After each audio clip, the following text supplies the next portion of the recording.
আমি সকাল মানে আমার 7:30 বা 7টার দিকে আমার দেশের থেকে ফোন দিছে আমার এক ভাবি যে কিরে তুই শোনোস না পারবিন তুই উঠোস না তোর তো আনারুল্লাহ মামা মারা গেছে বাসা বেলে ডাকাত ঢুকছে। আমি কি বলেন ভাবি তোর বাসার পাশে তুই অনেক খবর পাস না এই কই আমি লাভ দিয়ে উঠতে আইসা পরে দিয়ে আসলাম গেটের সামনে আসার পরে দিয়ে মানুষ জড়াই আছে আর পুলিশ জন আছে আর পুলিশ জনে বলতেছে কি এখানে ঢোকা যাবে না।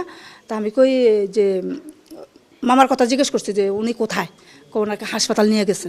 পরে হাসপাতাল নিয়ে গেছে, কোন হাসপাতাল, যে স্কোয়ার। পরে আমরা স্কোয়ারে গেছি স্যার। সিসিটিভিতে আপনার হচ্ছে দুইজন দেখা গেছে, ঠিক আছে। তো আমার হচ্ছে ফুপু আর কি, ফুপুর জামাই আঙ্কেল, আমার ফুপুকে হচ্ছে ধরেন শ্বাসরুদ্ধ করে মারছে আর কি। তো ফুপুরও হাত পা বা বেঁধে রাখছে। তো ফুপুকে মারতে আসেনি, বলছে যে ওনাকে মারতে আসছে। ওনাকে যখন মারে তখন বলে যে তোকে এখন মেরে ফেলবো, কালেমা পড়। তো ফুপা বলতেছে আমি কালেমা পারি, আমার কালেমা আমি পড়তে পারবো। এই কথা বলে এরপর একটু পানিও খাইতে দিছে, মানে ওনারা একদম মৃত্যু নিশ্চিত করে তারপরে এরা বাইর হয়েছে। ফুপুকে হাত পা বেঁধে মুখের মধ্যে কাপড় দিয়ে দিছে। এরপরে একজন ওনার উপরে বসেছিল, মানে উনি সেন্সলেস হয়ে গেছে। ওরা ভাবছে উনিও মারা গেছে, কিন্তু উনি মানে আর বলতে পারবে না। যখন ওরা চলে গেছে ওনার সেন্স আসছে, আর তারপরে উনি আপনার ওনার মেয়ের জামাইকে কল দিয়ে বলছে যে তোর বাপকে তো মেরে ফেলছে। এরপরে আসছে, আপুর হচ্ছে 3 তলায় থাকে আর কি।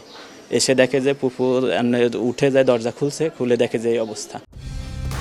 কালার এক্সপার্ট, জর্জ স্যাপ এবং মাইল্ড অন হ্যান্ডস টেকনোলজি সমৃদ্ধ অরিক্স ক্রিস্টাল ওয়াশ আপনার লন্ড্রি এক্সপার্ট।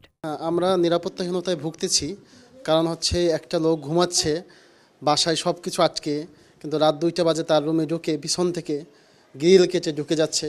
কিন্তু আমাদের সরকার, আমাদের প্রশাসন বা এলাকাবাসী যারাই আছে কেউ কোনো টেরই পাচ্ছে না। এমনভাবে ঢুকলো, পাশ দিয়ে সিসিটিভিতে দেখা গেছে 2জন মানুষ ঢুকতেছে পাশের বিল্ডিং থেকে, এবং স্পেসিফিকভাবে এই ফ্ল্যাটটা টার্গেট করলো। তা আমরা একটা সন্দেহই প্রকাশ করছি যে এর পিছনে কোনো কিছু আছে কিনা। রাস্তাঘাটে তো মানুষ খুন হচ্ছেই, নিরাপত্তাহীনতায় ভুগছে। এর পাশাপাশি মানুষ আজকে বাসা বাড়িতেও আসলে নিরাপদ না।